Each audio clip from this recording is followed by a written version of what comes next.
एक समय था जब पूरी दुनिया भारत से हॉकी सीखती थी। एक समय था जब मैदान पर एक भारतीय खिलाड़ी उतरता था और विरोधी टीम पहले से ही हार मान लेती थी। लोग कहते थे उसकी हॉकी स्टिक में चुंबक लगा है। कुछ लोग उसे जादूगर कहते थे और दुनिया उसे जानती थी हॉकी के भगवान से। आज की कहानी किसी फिल्म की नहीं, बल्कि उस इंसान की है जिसने बिना आधुनिक सुविधाओं के, बिना बड़े स्टेडियम और बिना करोड़ों की कमाई के भारत को दुनिया का सबसे बड़ा हॉकी साम्राज्य बना दिया।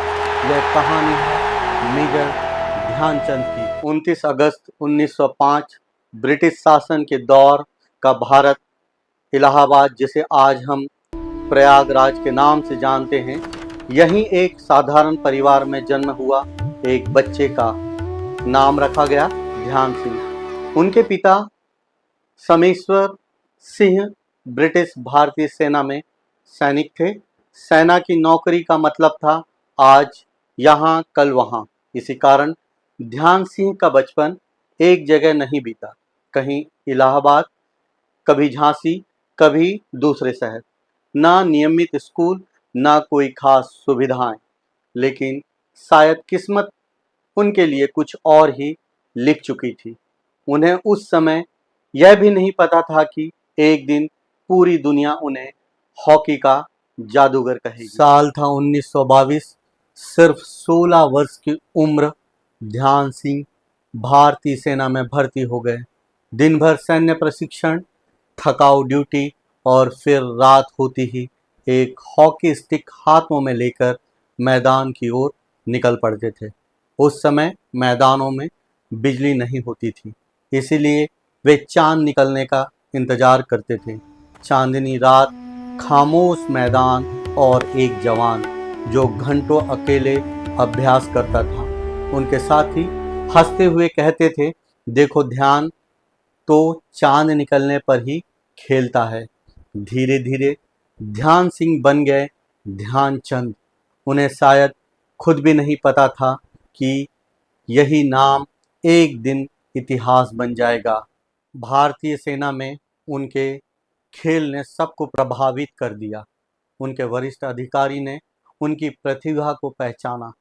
1926 में भारतीय सेना की टीम न्यूजीलैंड गई। यहीं से शुरू हुआ एक भारतीय खिलाड़ी का अंतर्राष्ट्रीय सफर। मैच दर मैच, गोल पर गोल, हर अखबार, हर दर्शक बस एक ही नाम ले रहा था, ध्यानचंद। दुनिया पहली बार भारत की हॉकी की ताकत देख रही थी। 1928 एम्स्टर्डम ओलंपिक, भारत पहली बार हॉकी प्रतियोगिता में उतरा। किसी को उम्मीद नहीं थी कि यह टीम इतिहास लिख देगी। भारत ने एक के बाद एक सभी मुकाबले जीते। सबसे बड़ी बात, पूरे टूर्नामेंट में विरोधी टीमें भारत के खिलाफ एक भी गोल नहीं कर सकी। फाइनल में नीदरलैंड और स्कोर 3-0। भारत पहली बार ओलंपिक चैंपियन बना। यह सिर्फ जीत नहीं थी, यह दुनिया को भारत की ताकत दिखाने की शुरुआत थी। 1932 लॉस एंजलिस ओलंपिक, और भारत पहले से भी ज़्यादा मजबूत था। फाइनल मुकाबले में अमेरिका के खिलाफ भारत ने ऐसा खेल दिखाया जो आज भी रिकॉर्ड बुक में दर्ज है। स्कोर 24-1, इतिहास का सबसे बड़ा ओलंपिक हॉकी स्कोर। ध्यानचंद और उनके भाई रूप सिंह दोनों ने मिलकर विरोधी टीम को पूरी तरह से हिला दिया और दुनिया उन्हें विजार्ड ऑफ हॉकी यानी हॉकी का जादूगर कहने लगे। 1936 बर्लिन ओलंपिक, नाजी जर्मनी में पूरा स्टेडियम भरा हुआ था। हजारों दर्शकों की नज़रें भारत और जर्मनी के बीच होने वाले फाइनल पर थी। जर्मनी अपनी ही मैदान पर खेल रहा था। दर्शकों में मौजूद था एडोल्फ हिटलर। मैच शुरू हुआ, मैदान गीला था। भारतीय खिलाड़ियों को मुश्किल हो रही थी, लेकिन दूसरे हाफ में ध्यानचंद ने अपने स्पाइक वाले जूते उतार दिए और नंगे पैर मैदान में उतर गए। इसके बाद जो हुआ वह इतिहास बन गया। एक के बाद एक शानदार पास, तेज ड्रिलिंग्स और गोल। अंतिम स्कोर भारत 8 जर्मनी 1। पूरा स्टेडियम कुछ पल के लिए शांत हो गया। फिर तालियों की ऐसी गूंज उठी जो आज भी इतिहास के पन्नों में सुनाई देती है। भारत लगातार तीसरी बार ओलंपिक चैंपियन बन चुका था। ध्यानचंद जी की ड्रिबलिंग इतनी शानदार थी कि विरोधी खिलाड़ियों को लगता था गेंद उनकी स्टिक से चिपकी हुई है। कई बार मैच के बाद एम्पायरों ने उनकी हॉकी स्टिक की जांच करवाई, लेकिन हर बार निकला सिर्फ एक सच। स्टिक में कोई जादू नहीं था। जादू था उनकी मेहनत में, उनके अनुशासन में और देश के लिए खेलने के जुनून में। 1956 में भारत सरकार ने उन्हें पद्म भूषण से सम्मानित किया। सेना में वे मेजर के पद तक पहुंचे। उन्होंने अपना पूरा जीवन भारतीय हॉकी को समर्पित किया।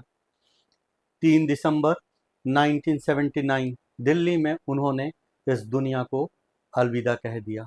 लेकिन महान लोग कभी मरते नहीं, वे इतिहास बन जाते हैं।